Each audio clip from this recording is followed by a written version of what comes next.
Coronavirus, la pandemia. ¿Cuáles son los síntomas?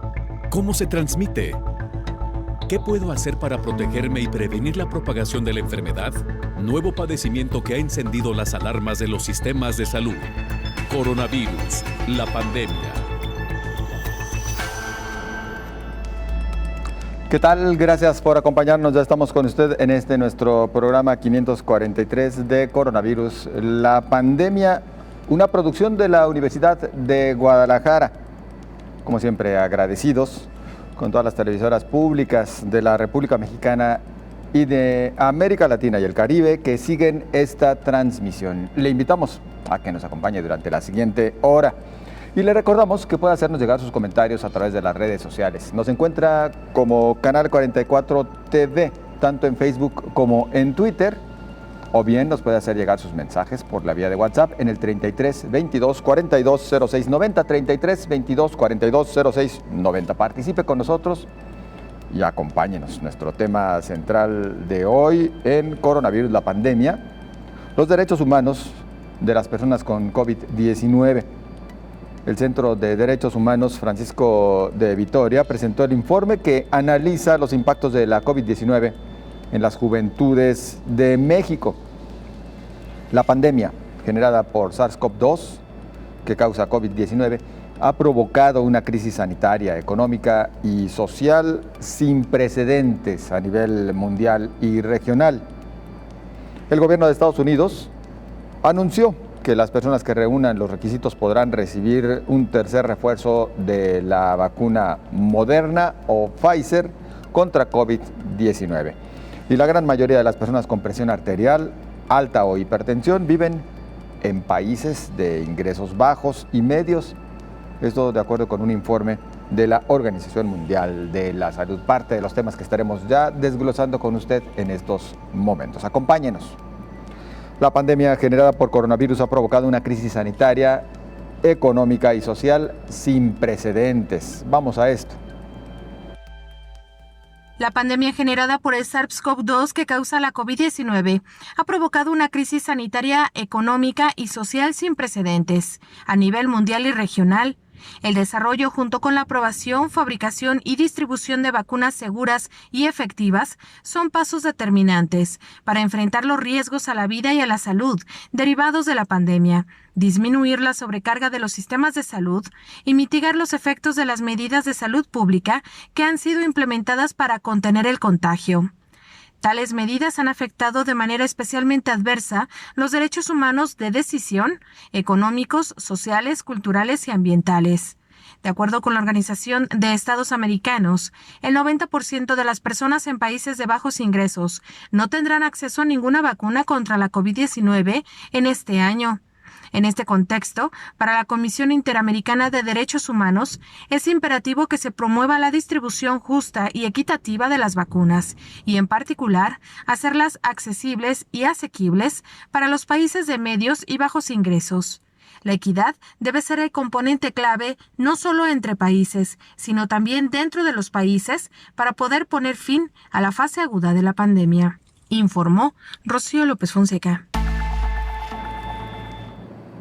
El reporte actualizado de esta pandemia desde la sede de la Organización Mundial de la Salud en Ginebra. Nos lo ofrece hoy Isabel Saco. Buenos días a todo el público de Canal 44. Los casos y las muertes por COVID-19 se estabilizaron en la última semana en el mundo tras 2 meses de aumento, según ha confirmado la Organización Mundial de la Salud. América se ha desviado lamentablemente de esta tendencia y ha reportado un aumento de casos del 8% en los últimos 7 días. A nivel global, los casos totalizan en estos momentos 213 millones, mientras que los decesos suman 4.448.000.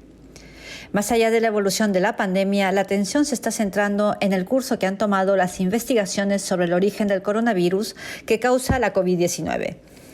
La OMS niega que haya demoras en los estudios que se necesitan para determinar cómo se inició esta pandemia, a pesar de que China ha cerrado el canal de cooperación y no quiere más misiones internacionales en su territorio. Los científicos que participaron por encargo de la organización en una misión que visitó Wuhan entre enero y febrero pasados para analizar justamente el origen del coronavirus han publicado una tribuna advirtiendo que la investigación se está estancando y que más demoras harán que se vuelva muy difícil por razones biológicas realizar ciertas investigaciones que son cruciales. Sin embargo, los responsables de la lucha contra la pandemia en la OMS están ignorando estas advertencias y han dicho que no hay demoras porque los científicos chinos están realizando sus propias investigaciones, además de las que se están haciendo en otros países. Un responsable de la organización también ha dicho que no es indispensable que un nuevo equipo internacional viaje a China y que si se necesitan más misiones de este tipo seguramente serán más pequeñas y especializadas. El grupo de expertos que viajó a China presentó en marzo su informe y en él dejaba abiertas 4 hipótesis sobre el origen de la pandemia y afirmaba que hacían falta muchos más estudios para llegar a una conclusión definitiva. Entre esas hipótesis consideró que la más probable era la transmisión del coronavirus de un animal al humano, posiblemente pasando por un animal que actuó como intermediario, y que la hipótesis menos probable era la de un accidente de laboratorio. Informó desde Ginebra para el programa Coronavirus la Pandemia, Isabel Saco. Nuestro agradecimiento para Isabel Saco con este reporte.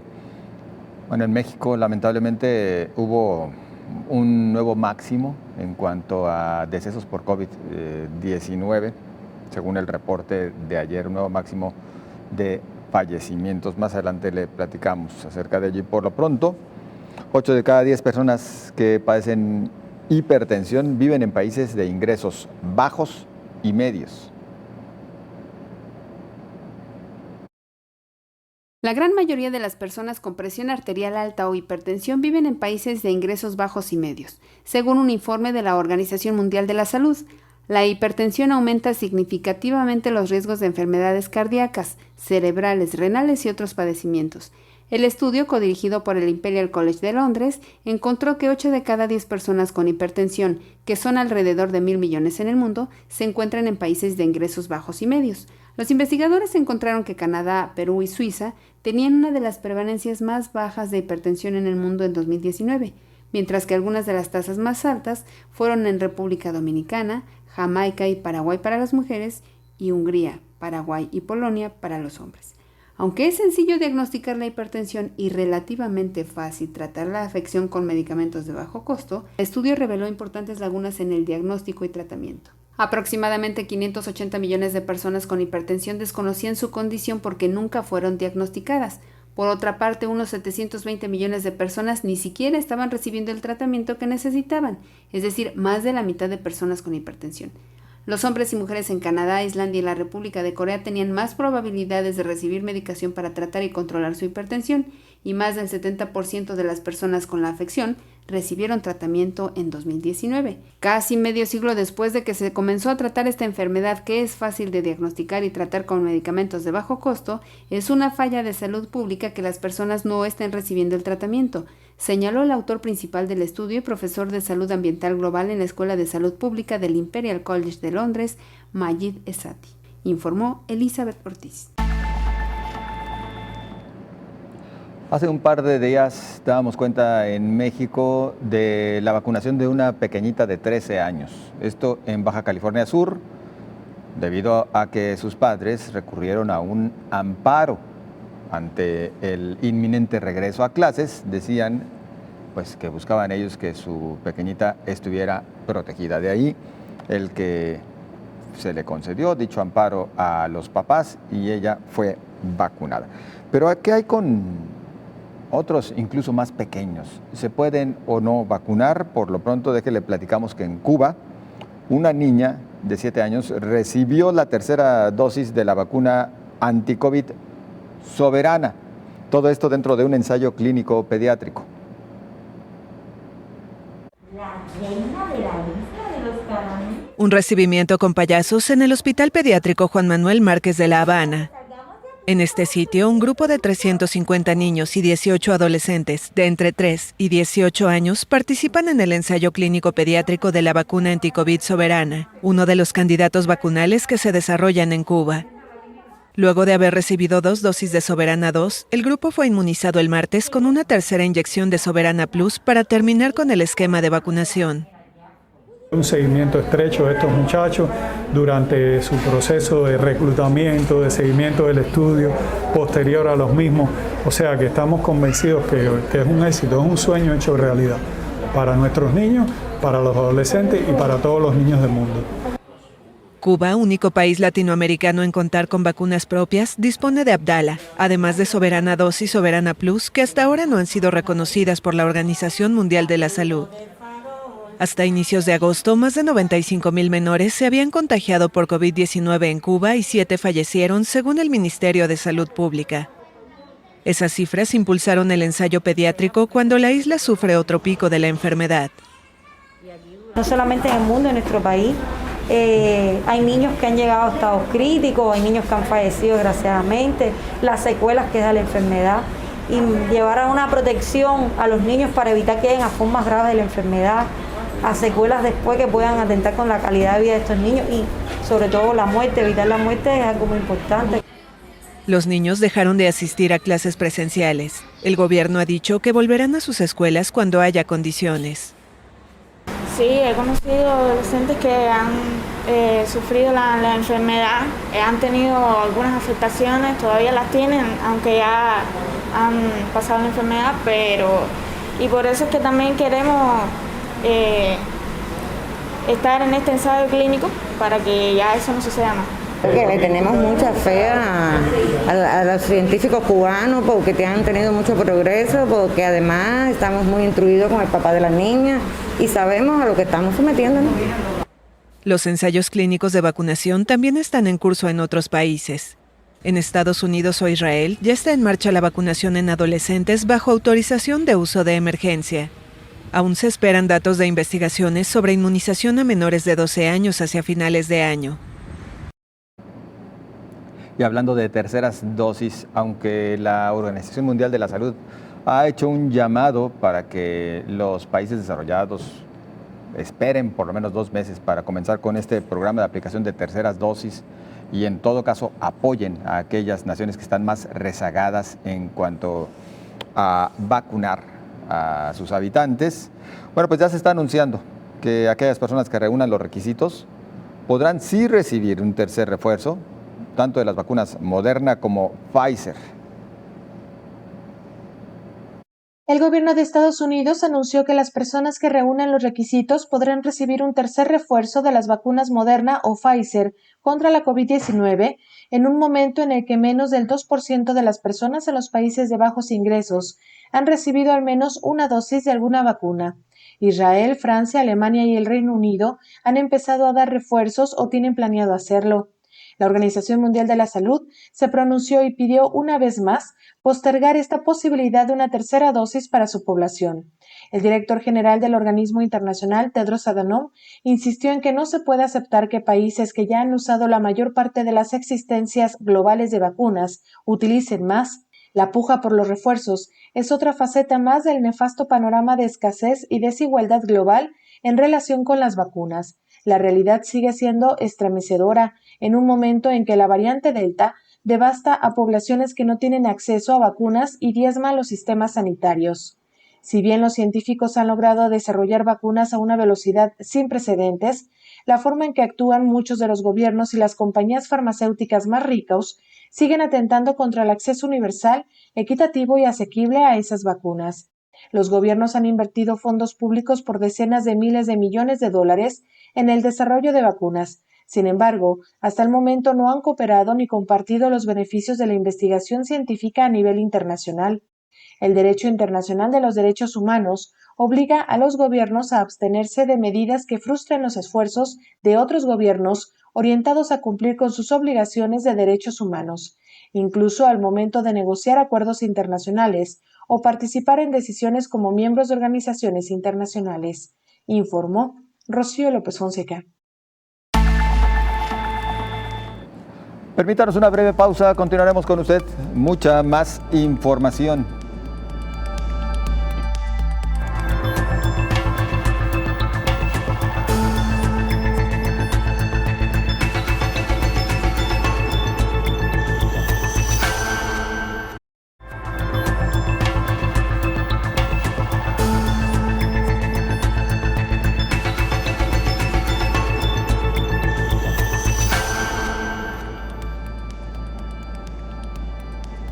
Agradecemos que continúe con nosotros en Coronavirus, la pandemia. En más información, más de 30 empresas podrían transferir tecnología para producir vacunas en América.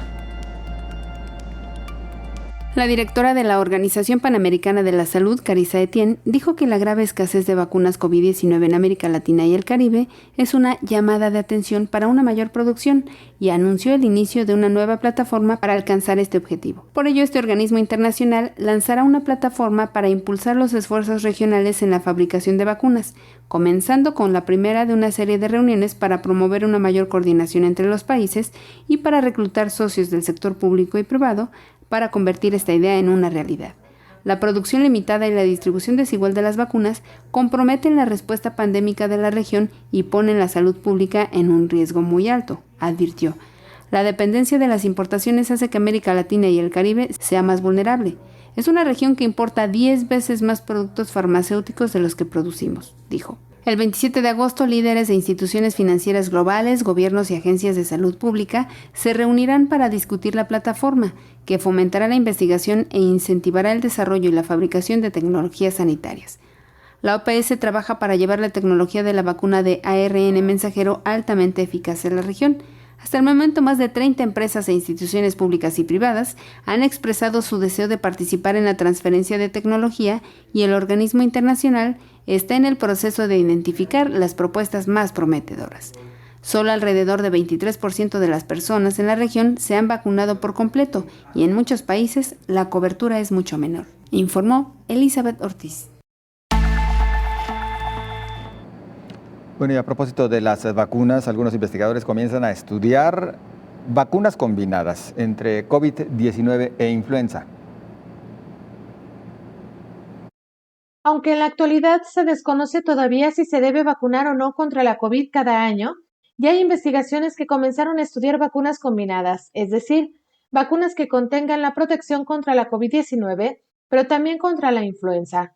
Explica el doctor en virología y miembro del Sistema Nacional de Investigadores, José Ángel Regla Nava. En la actualidad también hay un grupo en Reino Unido donde está realizando trabajos en el cual su objetivo principal es combinar la vacuna de la influenza junto con la vacuna que nos combate la COVID-19. Esto es muy relevante porque así nos evitaríamos pues, que las personas acudan a una inmunización 2 veces, que sabemos en nuestro país, no solo en nuestro país, al momento de tener nosotros 2 dosis, muchas personas no acuden a su segunda dosis y al tener un esquema incompleto, pues esto nos baja el porcentaje de eficacia. Entonces, si nosotros logramos conseguir una vacunación que nos contenga la influenza y el virus, y la vacuna contra COVID-19 sería un gran avance. El investigador explica que actualmente se analiza y estudia el tiempo de inmunidad de protección de las vacunas, pero lo que hace falta es que pase más tiempo, explica. Lo que se está realizando en la actualidad por diversos grupos internacionales es ver el el tiempo de inmunidad que nos ocasiona estas vacunas. De momento tenemos 8 meses porque, como tú lo has comentado, las primeras personas que se han vacunado, pues tenemos aproximadamente 1 año. Entonces necesitamos tiempo. Conforme va pasando el tiempo, pues se va analizando el porcentaje de anticuerpos neutralizantes, respuesta de células T, CD8, CD4, y vemos si nuestras vacunas que se están administrando, pues nos tienen un porcentaje de inmunidad, digamos, durante un periodo de 2 años o 3 años. Señala que se debe hacer un seguimiento muy puntual de la inmunidad de las personas vacunadas, informó Rocío López Fonseca. La Federación Mexicana de Organismos Públicos de Derechos Humanos exhortó a las autoridades federales y estatales de México a emprender una estrategia coordinada que garantice el derecho a la salud de niñas, niños y adolescentes en los ámbitos físico, mental y social. Los organismos públicos de derechos humanos recordaron que el país tiene 38.5 millones de personas de entre 0 y 17 años, población que ha tenido que enfrentarse a las medidas de confinamiento y cancelación de sus actividades principales, a lo que se suma la preocupación sobre el contagio propio o de algún familiar y las pérdidas fatales.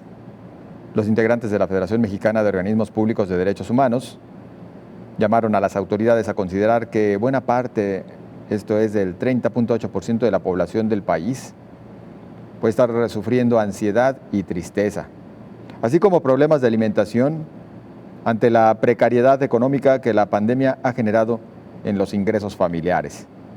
Asimismo, alertaron que los impactos de la pandemia en las personas de 17 años o menos pueden valorarse a través de otros datos de salud pública, como el aumento en la tasa de suicidio, 37% en la población de 10 a 14 años, y la violencia familiar, que es 24% mayor, a lo que se añaden 21.575 embarazos en adolescentes entre 2020 y 2021, como consecuencia de la disminución en la distribución de anticonceptivos para mujeres adolescentes, de acuerdo con datos del Consejo Nacional de Población, CONAPO. En su pronunciamiento, la Federación Mexicana de Organismos Públicos de Derechos Humanos recordó que el Estado mexicano debe cumplir con su obligación de adoptar las medidas necesarias hasta el máximo de sus recursos disponibles para garantizar el derecho a la salud en este grupo de atención prioritaria en el desarrollo.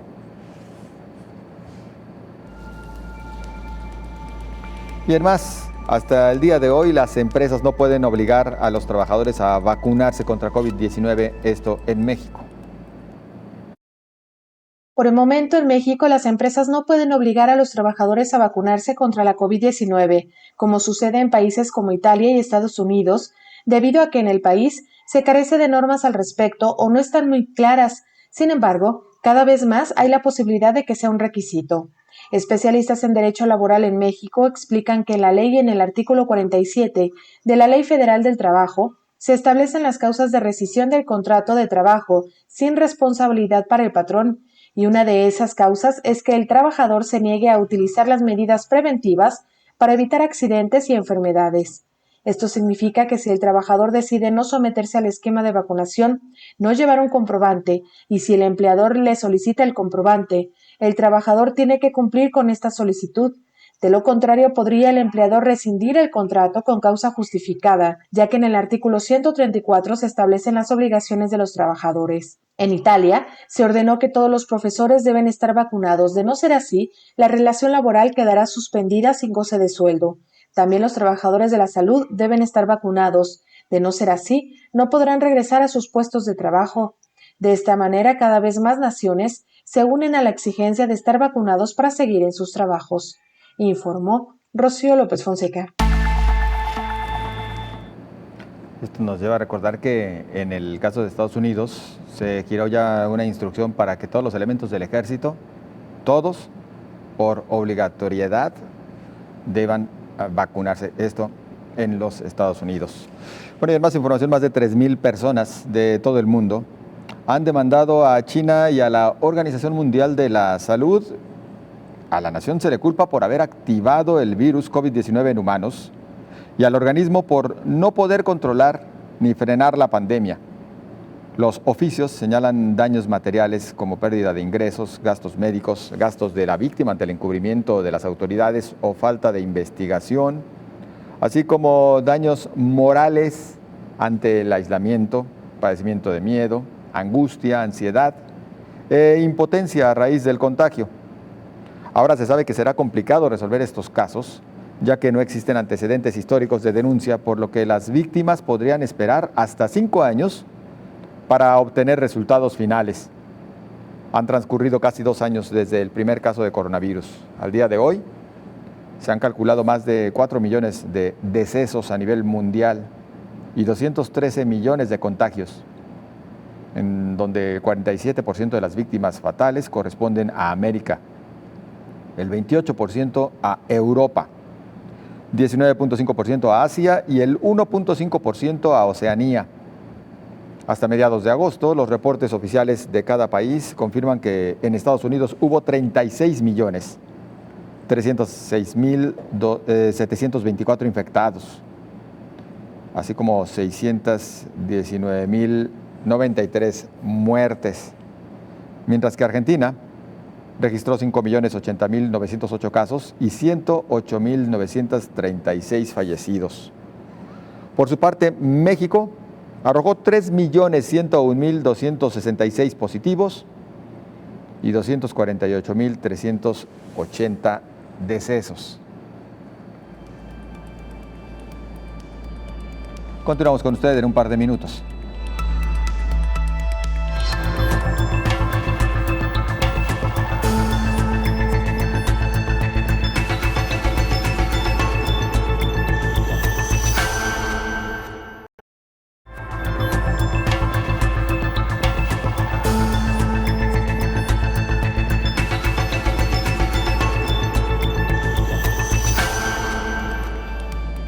Continuamos aquí en Coronavirus, la pandemia. Hay un sondeo que revela que 19% de los jóvenes desea, escuche usted esto, 19% de los jóvenes desea perder la vida. El Centro de Derechos Humanos Francisco de Vitoria presentó el informe que analiza los impactos de la COVID-19 en las juventudes de México, luego de un ejercicio de consulta con 205 participantes de 18 a 29 años en 27 estados. El 12.7% mencionó que tuvo que detener sus estudios por un periodo de tiempo a causa de la COVID-19 y el 2.9% tuvo que dejarlos y aún no los ha retomado. Los jóvenes dijeron que las principales causas fueron problemas para tomar clases debido a la falta de acceso a Internet, la necesidad de asumir labores domésticas o cuidado del hogar, problemas de salud que incluyen contagios con COVID-19, problemas económicos que permitieran solventar sus gastos académicos y falta de interés y tiempo. Por otro lado, el 33% manifestó que perdió su empleo a causa de la pandemia y que actualmente no ha podido conseguir otra oportunidad laboral. En cuestiones de salud mental, 7 de cada 10 jóvenes mencionó haber tenido impactos negativos en su salud mental a raíz de la pandemia. En consecuencia, las sensaciones anteriores provocan principalmente falta de concentración, insomnio, cansancio, dolores de cabeza y tensión muscular. Ello también se entrelaza de manera directa y preocupante con los índices de suicidio, ya que 19% de las juventudes de esta encuesta realizada mencionaron tener deseos de perder la vida, informó Elizabeth Ortiz. Y hoy estaremos platicando acerca de los derechos humanos de las personas con COVID-19. Pero antes de esta información, escuche usted, y es también a propósito de la tercera dosis. Hungría ha inyectado la tercera dosis de esta vacuna contra COVID-19 a cerca de 220,000 personas. Casi 220.000 húngaros se han beneficiado de la tercera dosis de la vacuna contra el coronavirus al cabo de 3 semanas. A medida que la cuarta ola se acerca al país, cada vez son más los que piensan en una nueva inyección en el primer Estado miembro de la Unión Europea que ofrece una tercera dosis. Para este experto, los ciudadanos deberían aprovechar la oportunidad. Los que han comprobado que sus niveles de anticuerpos son bajos o incluso negativos. Los que no se han hecho esta prueba pero se han vacunado con la vacuna china de Sinopharm y han pasado más de 4 meses desde la segunda inyección, deberían ponerse también una tercera. Y los que se vacunaron al principio de la campaña, en enero y febrero. Aún no hay resultados representativos, pero los primeros ejemplos indican que las dosis de refuerzo han ayudado a muchos que no tenían anticuerpos tras las 2 inyecciones. Por ejemplo, a las personas mayores que se vacunaron originalmente con Sinopharm. Muchos eligieron una vacuna diferente para la tercera dosis. Trabajo en el supermercado y creo que la gente debería vacunarse por tercera vez, porque entre nosotros también ha habido muchos enfermos. Pero los que están hartos de las restricciones de viaje impuestas a las personas vacunadas con una vacuna china o rusa deberán esperar más. Para el pase sanitario de la Unión Europea no importa en absoluto si te has puesto 3 veces la inyección o no. Así pues, quienes hayan recibido una vacuna Sinopharm o Sputnik en primer lugar y quieran viajar al extranjero sin pruebas obligatorias, solo podrán recurrir al reglamento especial de los Estados miembros. Bueno, y escuchamos acerca de la aplicación de esta tercera dosis y en países, principalmente de América Latina, pues simplemente se escucha como con un dejo de envidia, porque sabemos que siguen siendo bajos todavía los índices de vacunación en la mayoría de las naciones en vías de desarrollo. Bueno, los derechos humanos de las personas con COVID-19, el tema que abordamos hoy con el doctor Héctor Raúl Pérez Gómez, infectólogo, que ya nos acompaña aquí en Coronavirus, la pandemia. Doctor, ¿cómo está? Buen día. Qué gusto saludarte. Buen día, José Ángel. Igualmente. Muchas gracias. Híjole, pues el primer derecho humano tendría que ser a la atención en su salud. Así es, indudablemente. El derecho a recibir una atención oportuna, integral, de calidad, de seguridad, ese derecho que es un derecho universal, consagrado desde, diría yo, desde siempre. La Carta de Derechos Humanos surge alrededor de 1945, pero es evidente que hay antecedentes históricos en donde la salud, desde tiempos inmemoriales, tiene un lugar preponderante en la calidad de vida de la población, y así es reconocida desde culturas ancestrales, ¿no? Un derecho, pero también una asignatura pendiente, ¿no? Más allá de la COVID-19, doctor. Yo creo que sí, porque está consagrado prácticamente en todas las constituciones legislativas mundiales, está consagrado en la Carta de Derechos Humanos, que surge desde el 45 con el nacimiento de la Organización de las Naciones Unidas, y un año después la Organización Mundial de la Salud, con la definición de lo que es salud precisamente, y que se refiere a que la salud es algo integral, no solamente corporal, sino también salud mental, salud psicológica, salud desde el punto de vista social, lo cual da una integralidad que nos permite tener un bienestar absoluto, un bienestar general, porque dice la definición, no es solo la ausencia de enfermedad, sino un estado de bienestar físico, psicológico, social, ¿no? Entonces, tú comentas una asignatura pendiente, es muy probable, con muchísimas inequidades en todo el mundo. Países que tienen sistemas de salud muy sólidos, pero países que tienen sistemas de salud con muchos déficits, por ejemplo, desde el ámbito de la prevención y la educación para la salud, la promoción de las medidas preventivas, pero también la atención oportuna, la atención de especialidad y alta especialidad. Todo eso tiene grandes inequidades a nivel mundial. Hay países y regiones que difícilmente tienen un número suficiente de camas por 1000 habitantes, que es un indicador por lo menos de infraestructura sanitaria, el número de camas hospitalarias por 1000 habitantes. Hay países cuyos hospitales carecen de muchos insumos, carecen de mucho equipamiento. Hay países en donde el número de médicos y enfermeras está muy por debajo de la media internacional, que está, por cierto, medida por la propia Organización para la Cooperación y el Desarrollo Económico, por la Organización Mundial de la Salud. En fin, hay diversos indicadores que nos hablan de la calidad de los sistemas de salud. He comentado solamente algunos de ellos, claro. Y hay otros indicadores que nos señalan de qué calidad es la cobertura en salud, la atención a la salud, como es el caso de la mortalidad materna, como es el caso de la mortalidad infantil, como es el caso de la letalidad por enfermedades diversas, como es el caso de la incidencia de enfermedades infecciosas. En fin, hay muchos indicadores, José Ángel, que nos permiten evaluar qué tan sólido es un sistema de salud en un país, en una región, etcétera. Doctor, ante esta pandemia, ¿se han violentado garantías individuales? Mira, seguramente sí.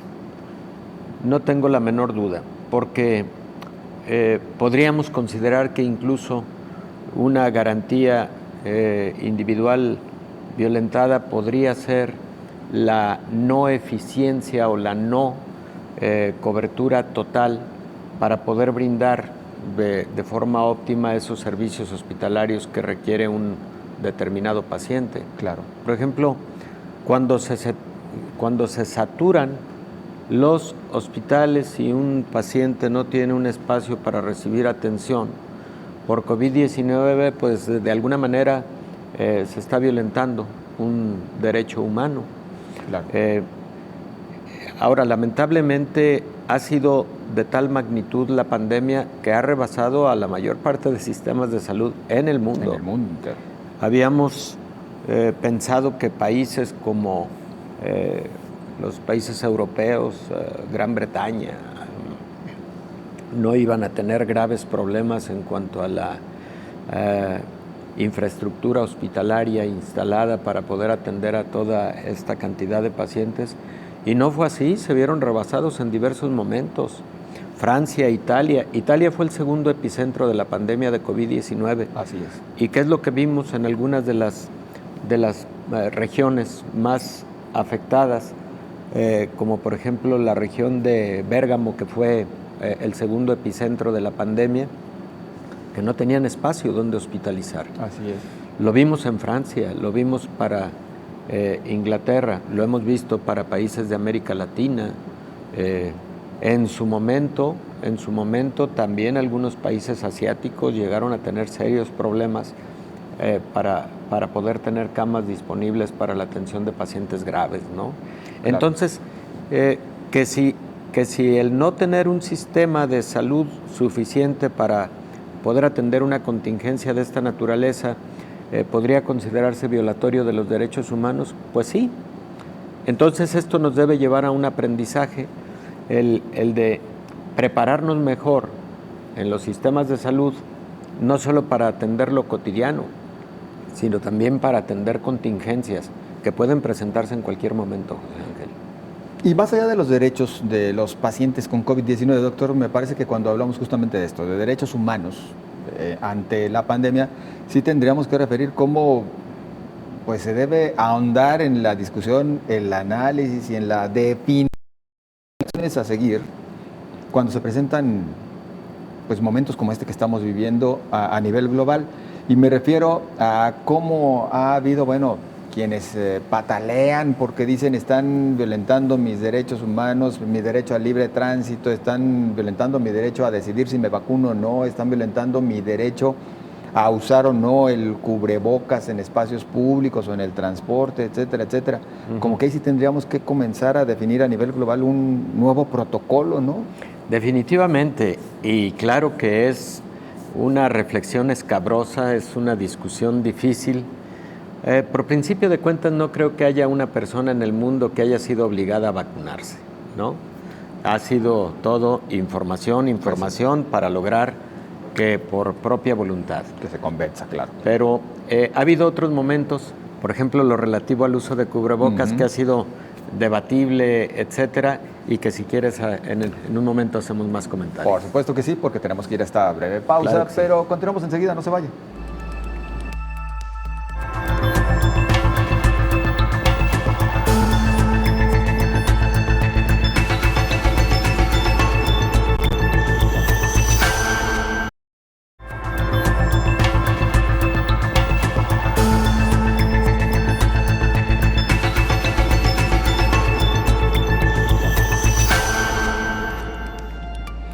Continuamos con usted aquí en Coronavirus, la pandemia, y estamos platicando con el doctor Héctor Raúl Pérez Gómez acerca de los derechos humanos de las personas con COVID-19 y mencionábamos, inclusive podríamos ser lo más general, los derechos humanos en tiempos de la pandemia, doctor, y dejábamos pendiente pues este tan polémico asunto de la obligatoriedad del uso del cubrebocas.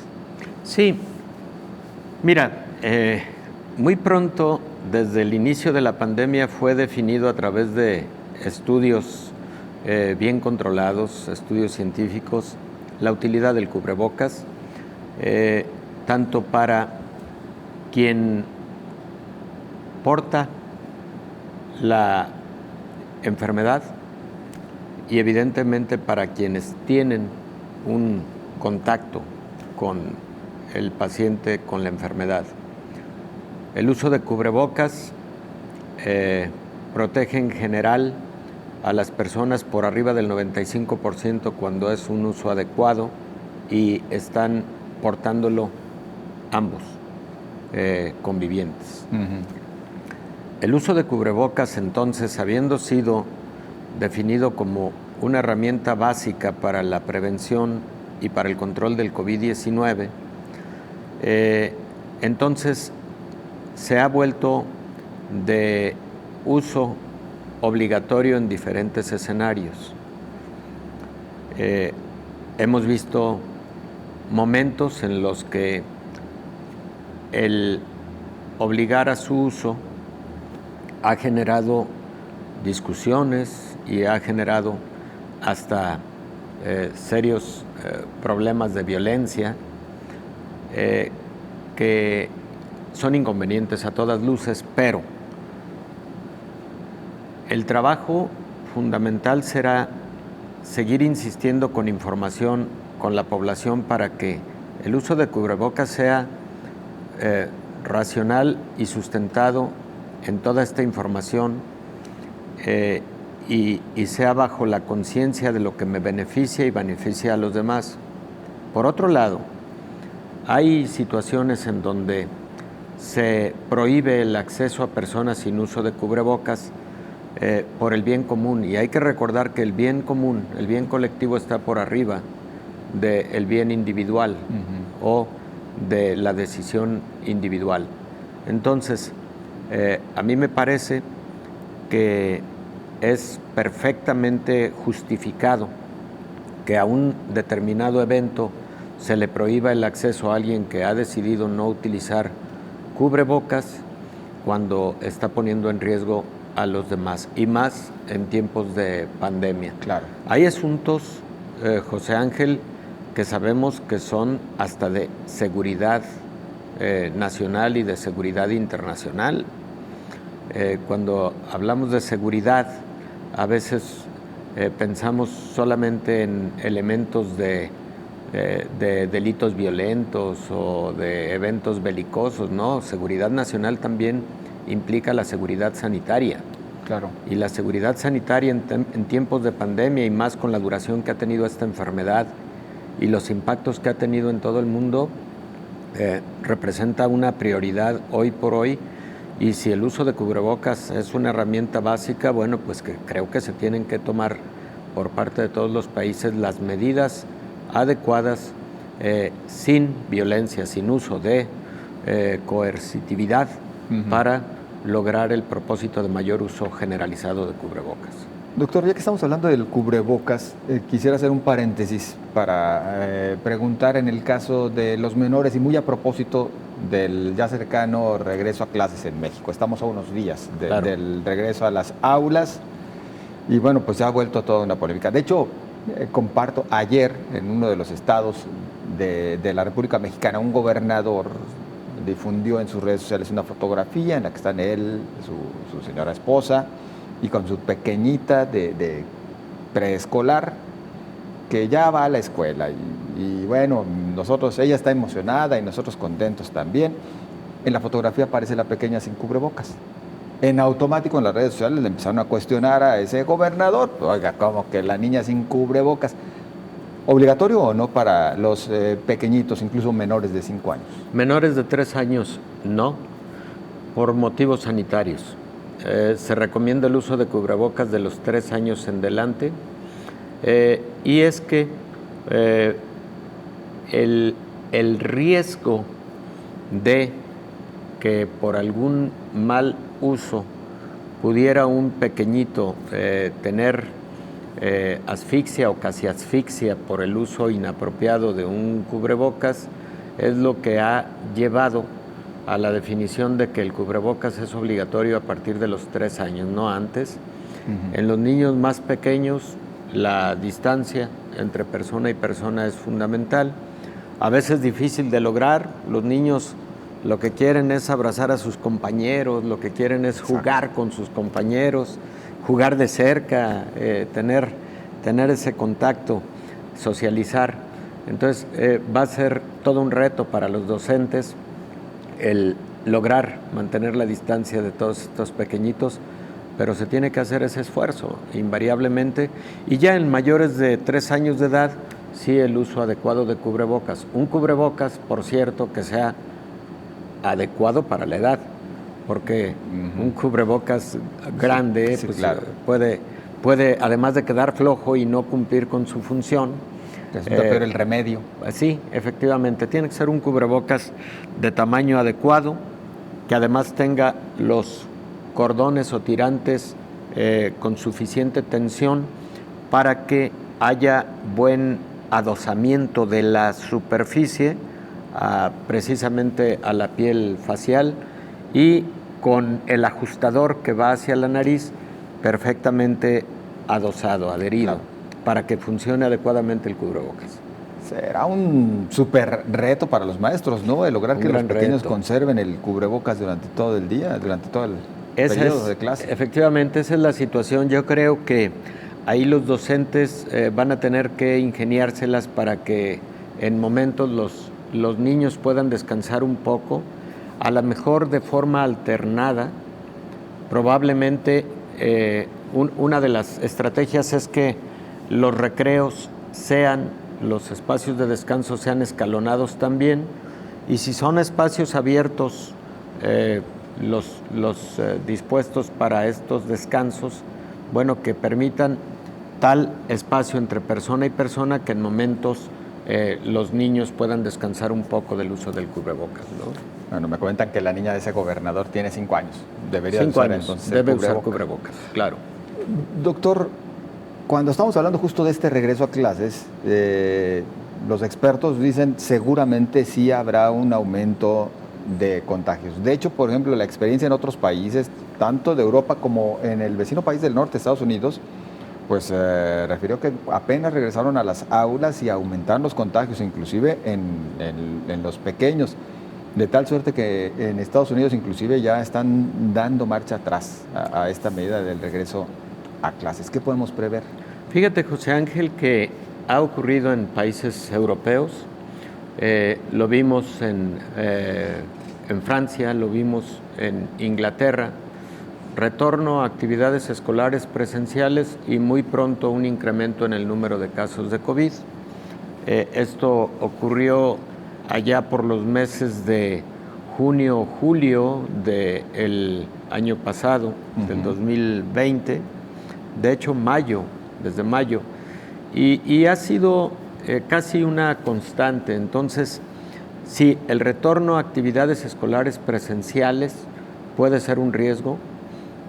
Hay que hacer muchísima vigilancia epidemiológica para que también, en caso de ocurrir brotes, se tomen medidas oportunas en el propio plantel escolar o en el grupo que corresponda, o en la escuela, o en su momento en la comunidad, y de esa forma, más allá, dependiendo de cómo se vaya comportando la pandemia, ¿no? Una nota fechada el 24 de agosto menciona que en Estados Unidos diversas entidades, pues están retrasando el regreso a clases presenciales. Al menos 80 distritos escolares de Georgia, Oregon y Arizona en Estados Unidos retrasan las clases presenciales. Pues incluso la Organización Panamericana de la Salud ayer, a través de su titular, la doctora Clarissa Etienne, hace un llamado a las naciones de América para que ese retorno a actividades escolares presenciales sea paulatino, sea gradual, y no sea masivo. Creo que es una buena recomendación ir poco a poco e ir viendo el comportamiento de la pandemia, y ante un comportamiento errático o un incremento en el número de contagios, de ocupación hospitalaria, o un incremento en la mortalidad, bueno, reconsiderar el asunto. Habrá quien diga que nos estamos desviando del tema principal, sin embargo trataré de justificar, doctor, diciendo que bueno, estamos ante dos derechos humanos. ¿Cuál tendría que pesar más, el derecho a la educación o el derecho a la salud? Ahora que estamos muy prontos a las disyuntivas de esta naturaleza. Mira, indudablemente el derecho a la salud. El derecho a la salud creo que prevalece por encima de todos los demás, porque se dice coloquialmente que sin salud no hay nada adicional, sin salud no hay economía, sin salud, etc. Entonces, sí, yo creo que el bien más preciado que tiene el ser humano es la propia vida. Y después de la propia vida, evidentemente, la salud integral. Más no se debe privar de otros derechos, claro que no. Porque, por ejemplo, la educación se puede impartir a distancia. Claro, efectivamente. Mira, en los factores de la calidad de vida hay 4 que se consideran como de primerísima generación, ¿no? Que son la salud, la educación, la seguridad y el ingreso. Claro. Entonces, sí, yo creo que puede haber compatibilidad a través de mecanismos alternos, como lo ha habido a lo largo de este año 8 meses. Doctor, nos tenemos que despedir, pero no quisiera dejar sin que le respondamos a Angélica Robles así rapidísimo, porque dice, buen día, ¿cuánto tiempo debe pasar para vacunarse por primera vez una persona de 19 años que presentó síntomas leves con COVID-19? Muy bien.